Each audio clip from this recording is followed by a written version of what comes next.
अस्सलामुअलैकुम।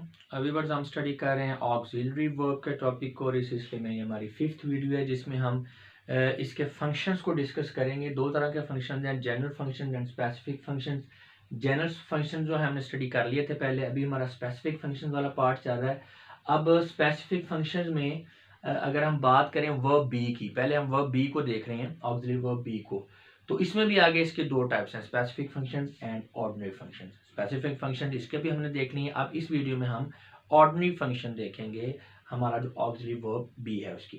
तो ordinary functions of auxiliary verb B, the verb B is not only used as auxiliary verb but also it may be used as ordinary verb or main verb। हाँ जी, जो हमारा auxiliary verb B है ये सिर्फ auxiliary verb के तौर पर ही नहीं यूज होता, बल्कि इसके कुछ ऐसे यूज भी हैं जिसके अंदर ये मेन वर्ब या ऑर्डिनरी वर्ब के तौर पर भी यूज होता है। अभी एग्जांपल देखेंगे तो ये आपको बात क्लियर हो जाएगी।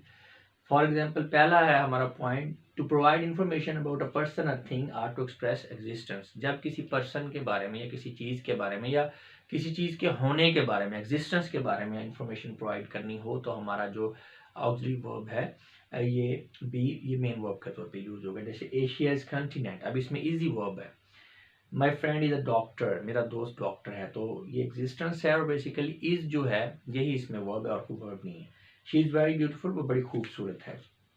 तो यहाँ पे आप देख सकते हैं कि इन तीनों सेंटेंसेस के अंदर जो है आपका बी जो है यानी कि इज, ये मेन वर्ब के तौर पे यूज हुआ है। नेक्स्ट है to indicate age, size, weight और अदर पैरामीटर्स। हाँ जी, तो अगर कुछ एज, उम्र बतानी है, किसी का साइज बताना है, वेट बताना है, यानी पैरामीटर कोई भी आप बात कर रहे हैं, कोई पैमाना आप जो है बताना चाह रहे हैं, तो उसमें भी ये आपको एक्सप्रेस करने के लिए यूज होता है मेन वर्ब या ऑर्डिनरी वर्ब के तौर पे जो आपका बी है। शी इज 22, वो 22 साल की है। The tree is 40 feet high, all is 60 kilogram in weight. तो अब यहाँ पे देख सकते हैं इसमें वेट है या मैस है, इसमें लेंथ है और इसमें एज है। तो इन तमाम को एक्सप्रेस करने के लिए हमारा ऑक्सिलरी वर्ब जो बी यूज हुआ है।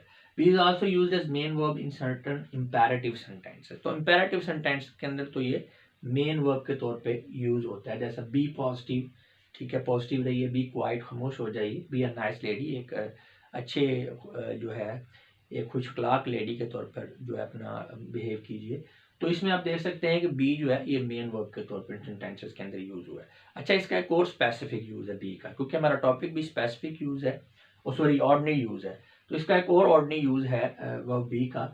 The verb be is also used to express an arrangement in the past which was made but not carried out। ये एक ऐसी सिचुएशन में यूज होता है कि कोई अरेंजमेंट है, कोई आपकी प्लानिंग थी, कोई इरादा था पास्ट के अंदर आपका करने का कि हम ये काम करेंगे, लेकिन फिर वो आपने किया नहीं, आपको चेंज करना पड़ गया अपना प्रोग्राम। तो इस तरह की सिचुएशन में भी ये यूज होता है। अभी एग्जाम्पल देखेंगे तो क्लियर होगा।